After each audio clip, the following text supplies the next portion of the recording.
Welcome to the Great Detectives of Old Time Radio. From Boise, Idaho, this is your host, Adam Graham. If you have a comment, email it to me, box13@greatdetectives.net. Follow us on Twitter at Radio Detectives and become one of our friends on Facebook.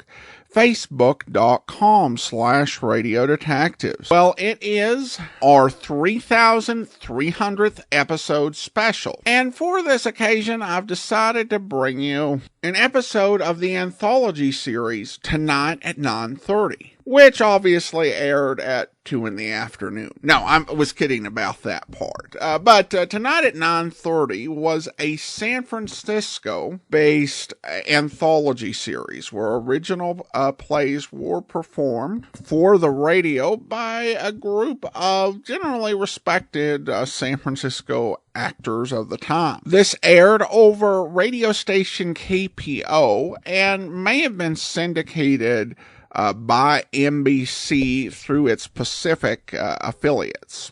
The original air date on this program is March the 16th, 1945, and this one is The Black Market Murders. Tonight at 9:30, a radio drama from San Francisco, the city theater folk call the best theater town in the country.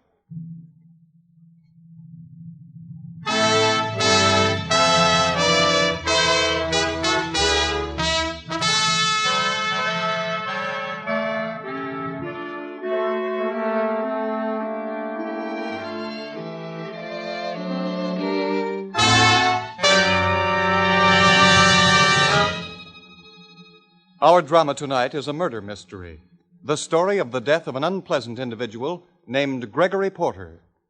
It is called The Black Market Murder. The scene is the Porter home in San Francisco. It is, of course, understood that any similarity in names of places and characters in our drama to persons living or dead is purely coincidental. In the living room of the Porter home, we find Inspector Collins of the Homicide Squad and Police Officer George Haynes. Yeah, that blankety-blank clock gives me the willies. Yeah? Yeah. We're going to have to park here all day? Calm down, Hayes. Put the lid on your nerves. I ain't got nerves. No? No. There's no percentage sitting in a room with a dead man. Yeah, what'd they leave him there for? Why didn't the coroner take him away? Because I told him not to. Oh? Yeah, if you ask me, it's barbaric. Leaving a dead man lying on the floor all day, with a sheet over his face. Maybe you'd like it better if the sheet wasn't over his face? Sure I would. At least I could see what he was thinking. Uh-huh. Georgie, you just haven't been on the force long enough. Look, don't go thinking I've got a weak stomach or anything. No, you just don't like the ticking of the clock. That's right. Who do you think done it, Inspector? Did it. That's what I said. Maybe his wife. Oh, now look, Inspector. Hey, you asked me. I know. But his wife's a lady. Listen, George, if I knew who did it, I wouldn't be sitting here chewing the fat with you. Shut up. Mrs. Porter says she'll be down in a couple of minutes. Come on in. Me? You mean you want me to come in? Well, surely, why not? With him? With it lying there? Haven't you ever seen a dead man before? Never mind what I've seen. All right, come in anyway. I want to ask you a couple of questions. Come ahead. That's better. Now, just what are you scared of? Never mind what I'm scared of. Yeah, maybe she'd like it better with the sheet off his face, Inspector. No, don't do it. All right. Nobody's going to do nothing. Anything. That's what I said. Look, sister, how long have you been working here? 6 months. You like it here? Sure, I like it here. You like your mistress? Sure, I like her. You like him? Now, look, you're not going to hang anything on me. Nobody's hanging anything on anybody. Just answer my question. I won't talk. Nice pearls those are around your neck. They real? Sure, they're real. They cost $10. Did he give them to you? Did who give them to me? Him. I'll say he didn't give them to me. As if I'd take them off him. And what's more, I'm not talking. She's not talking, Georgie. Maybe she'd talk if I took the sheet off his face. Don't do it! Don't do it! How's about it, Inspector? Shut up, Haynes. Here comes Mrs. Porter.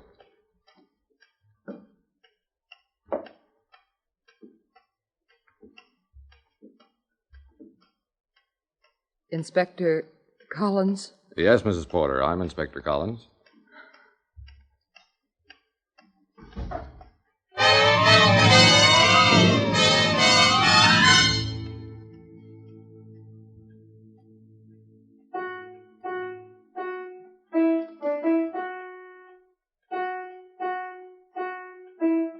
Come away from that piano, George. Haven't you got any feeling? For what, Inspector? Well, respect for the dead. For him? I tell you, get off that piano. Here comes the doctor down the stairs. Come on in, Dr. Grayson. Well, Inspector, this is all very shocking. Uh-huh. How's Mrs. Porter? She's all right. It's quite natural that she should faint. I believe it was the first time since the murder that she entered the room. She's lying down. I gave her something for her nerves. I'd rather you didn't question her any more than necessary at present. You've been the family doctor quite a while, haven't you? I was Mrs. Porter's physician before she married. That's... 20 years. She was considerably younger than her husband. Uh-huh. You just said this was the first time she'd entered the room since the murder.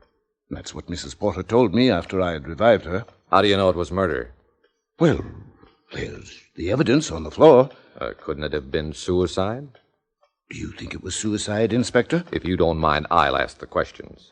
Do you think it was suicide? No. Why not? Porter was a selfish, ruthless man. Not the kind for suicide. Well, it wasn't suicide. It was murder. Now, is it all right if I ask, how do you know? The bullet entered his head from the rear. Oh. Were they happily married? Hmm? Was the marriage a happy one? I'd rather not answer that. Do you think anybody married to Porter could have been happy? No. Thanks. I had that figured already. The inspector's sharp. Haynes, get away from that piano. Look here, Doctor. You're the Porter family doctor. Apparently a good friend of Mrs. Porter's. You're going to protect her interests and not answer any questions unless you have to. Do you criticize that? Not at all. But I'm going to tell you a few things about Porter. Did you know that during the Depression, Porter made a fortune in Chicago as the head of a ring of bootleggers? That he came west after he'd made his pile? I did. Oh, you did? Mrs. Porter wanted to leave him in those days, but she didn't because they had a child, a little boy. Oh, I didn't know that. Where's the boy now? With the Air Force in the Pacific. Luzon, I believe. Did you know that at one time the federal authorities were on Porter's trail for traffic in narcotics, but couldn't prove anything on him? I did. Oh, you did? I told you I had been the family doctor for more than 20 years. Well, did you know the FBI has had an eye on him right now? No, that I didn't know. Look here, Inspector. For Mrs. Porter's sake, I'm naturally going to be as much help to you as possible. And I'm perfectly willing to answer any questions I can. As long as they don't incriminate her. Why should they incriminate her? Why do you say it that way, Inspector? Because I think Mrs. Porter murdered her husband. Oh, that's utterly absurd. Somebody murdered him. Yes? There was nobody in the house but Porter, Mrs. Porter, and the maid Ruby when he was shot to death last night. Somebody could have come in. The front and rear doors of the house were locked. There are windows. We've examined the ground under the windows. It rained yesterday. The ground is heavy. There are no footprints. That still doesn't prove... I'm not making any charges, Dr. Grayson. I'm just expressing an opinion. The only people in the house were Mrs. Porter and the maid Ruby and Porter. Wait a minute. What are you doing here? Ruby. I didn't do it. I didn't, I say. You can't hang it on me. I didn't do it. I didn't.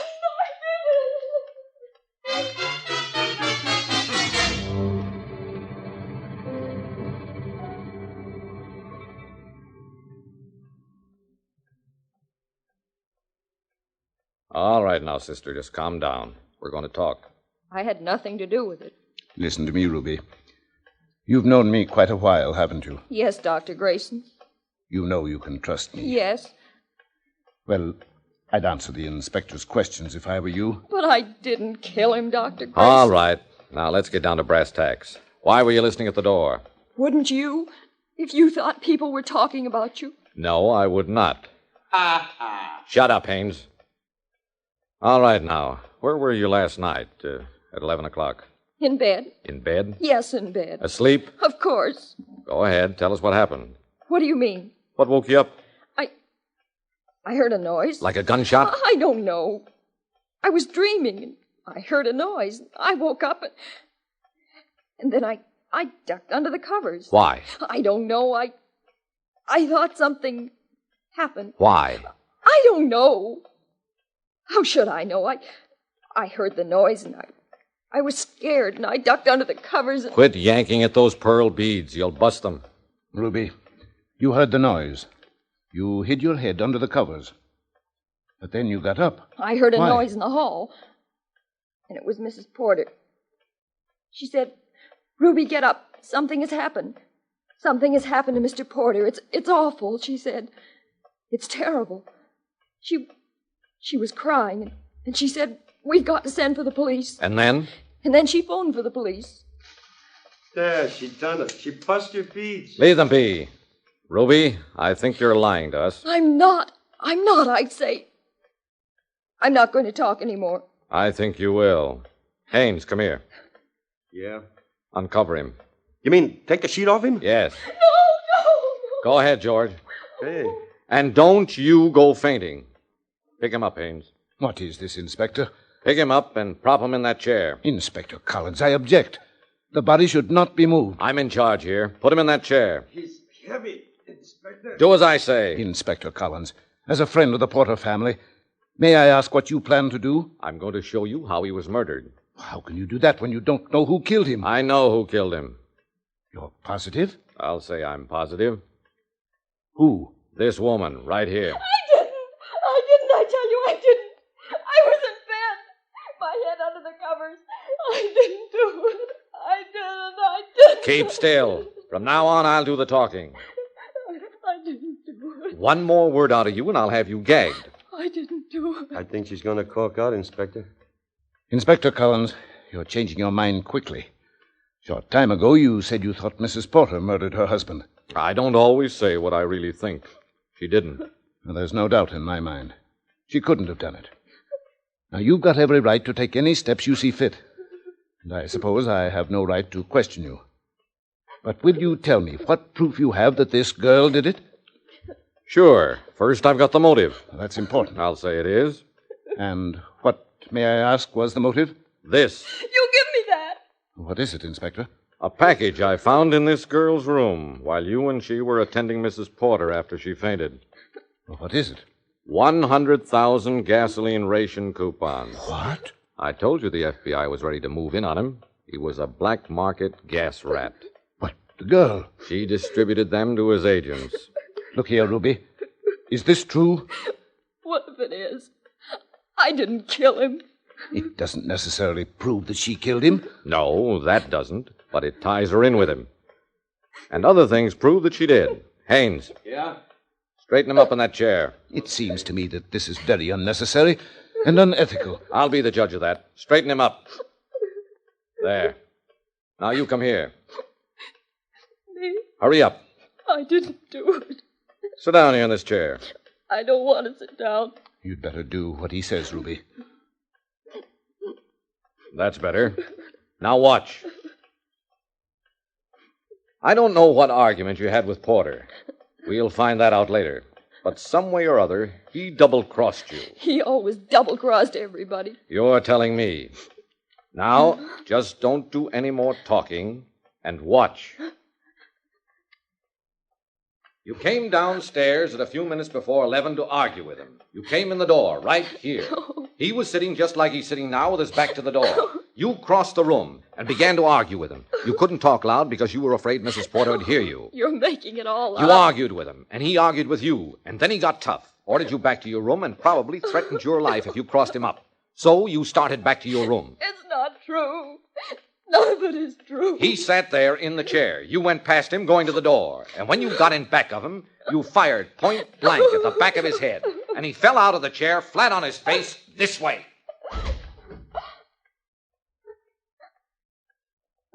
Straighten him out, George, the way he was before.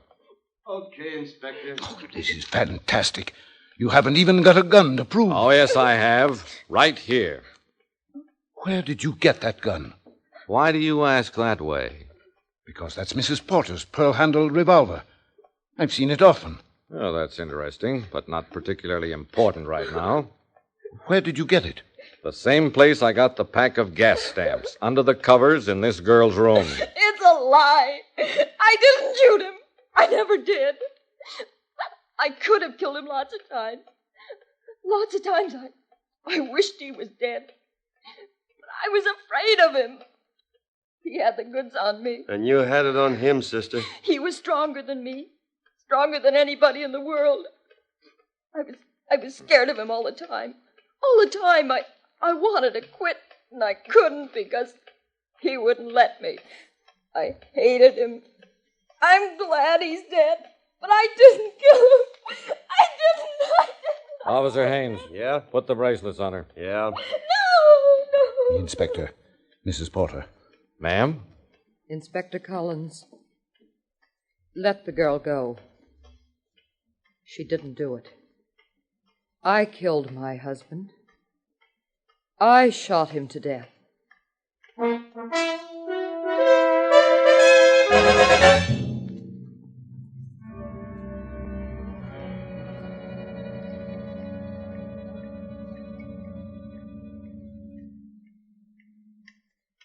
Sit down, Haynes. Stop fidgeting.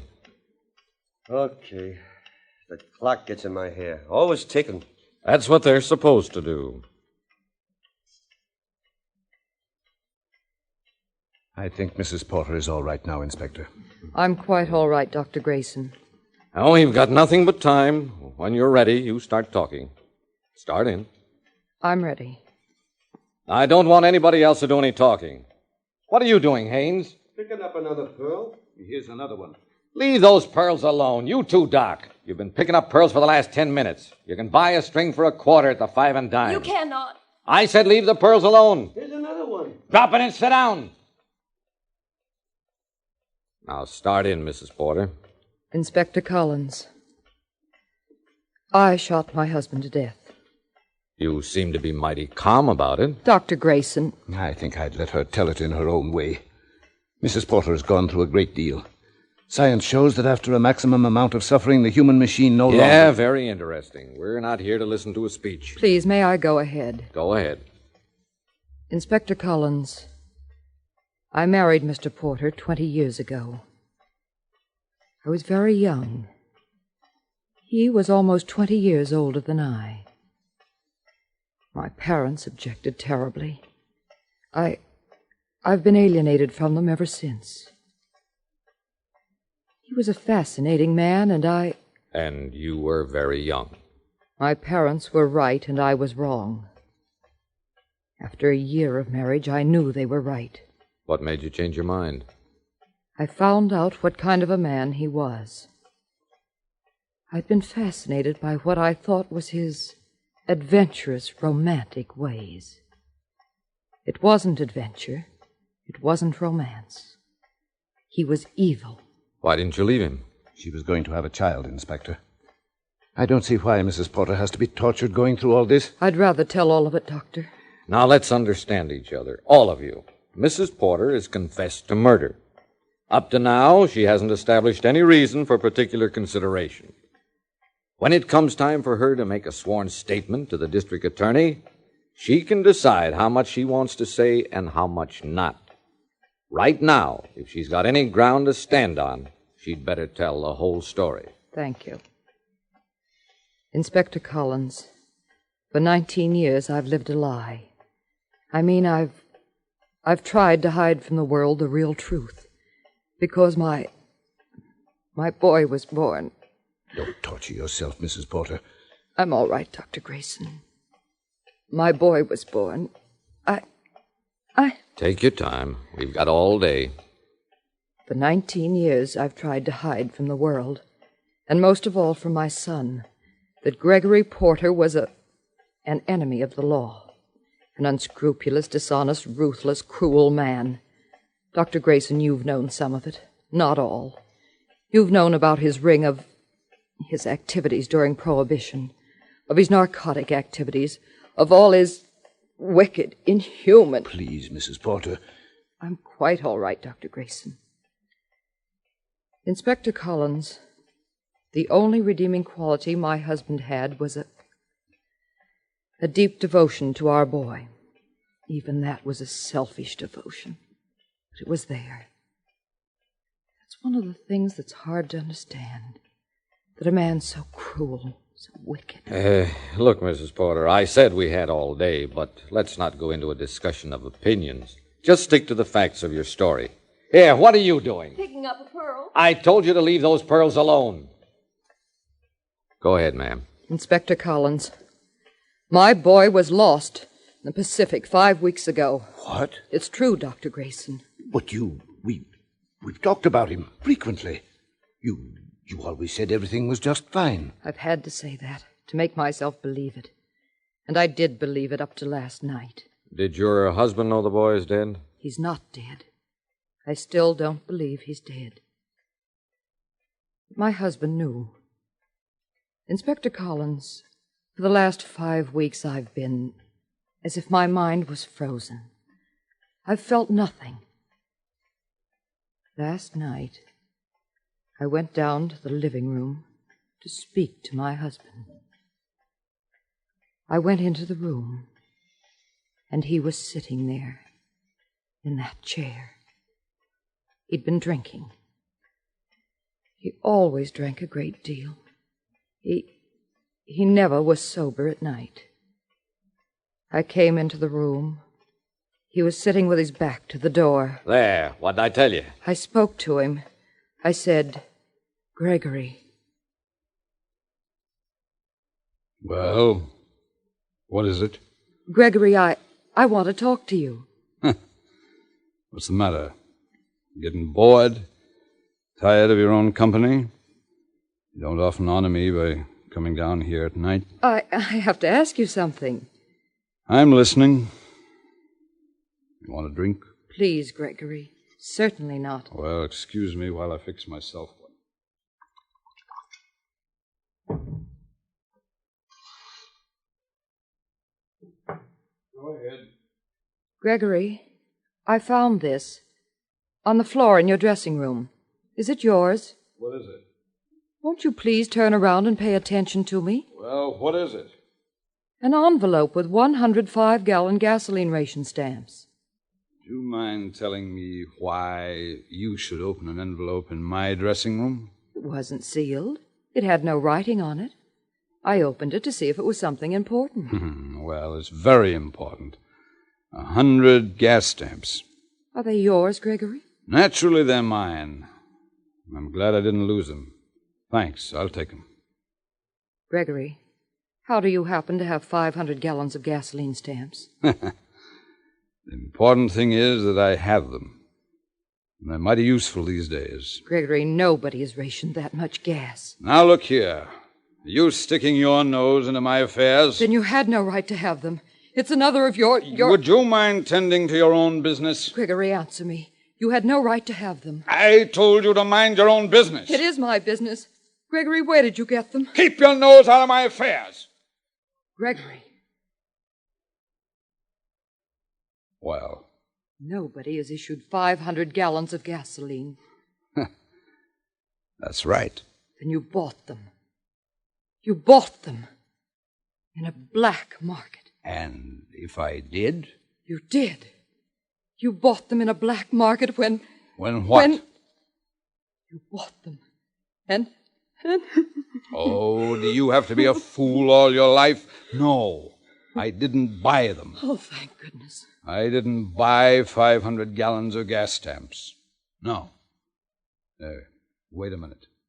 Let me show you something.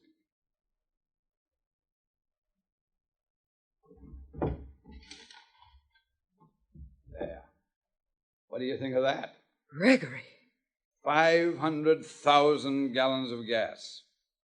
More where these came from. And they'll be sold. Not at the market price, no. Not at market. But 50 cents a gallon. $1 a gallon. Maybe more. Now, don't go looking that way. It doesn't impress me. You would do that. You'd sell your soul and your heart and your world for money. You'd sell your own flesh and blood for money. So you deal in human life. Gas stamps. Millions of gallons of gas stamps. And my boy was lost because he didn't have enough gas to bring him home, back to his base. And you'd sell stolen ration stamps to make money. You killed him, the only thing I had to live for. You killed him and I could kill you. I could kill you, Gregory Porter. I could kill you.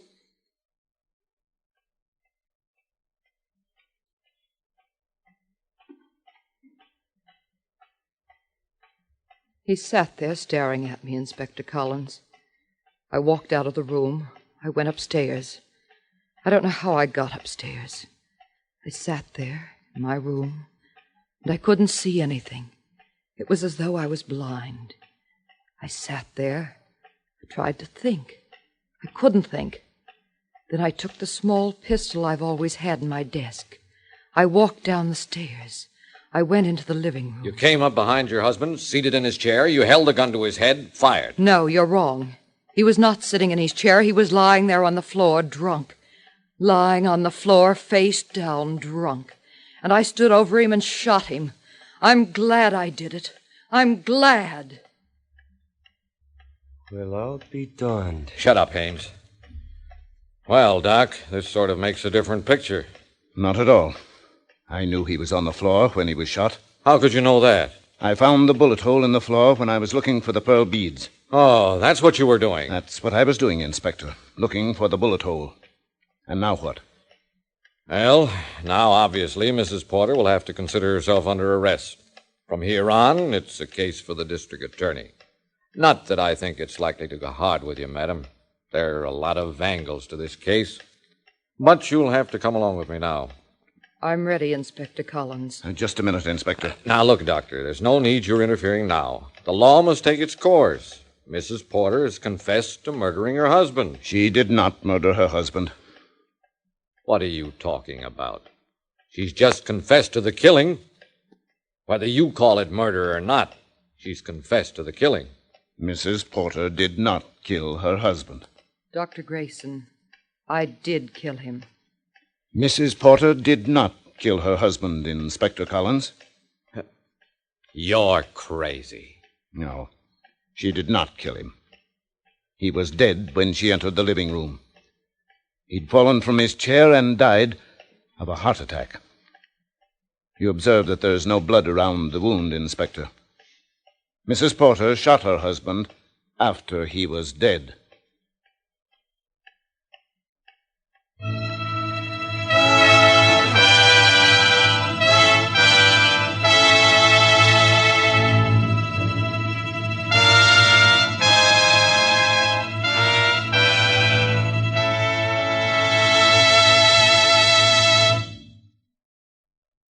You have just heard the radio drama, The Black Market Murder, written and directed by Samuel Dixon in the KPO drama repertoire tonight at 9:30.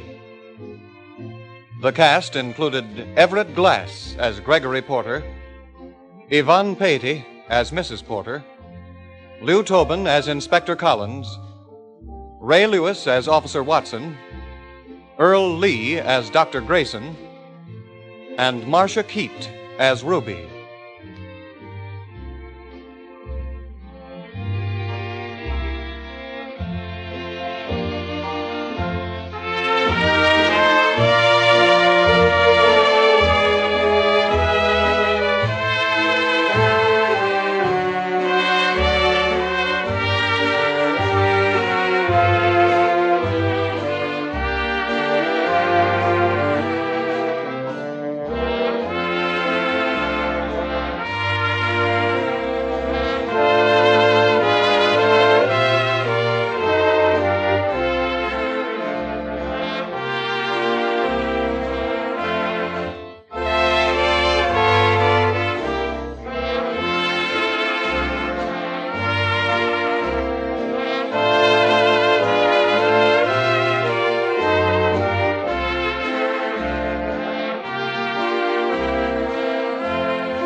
Be listening next Friday night at 9:30 for another in the series of radio dramas Tonight at 9:30, which come to you from San Francisco's Radio City.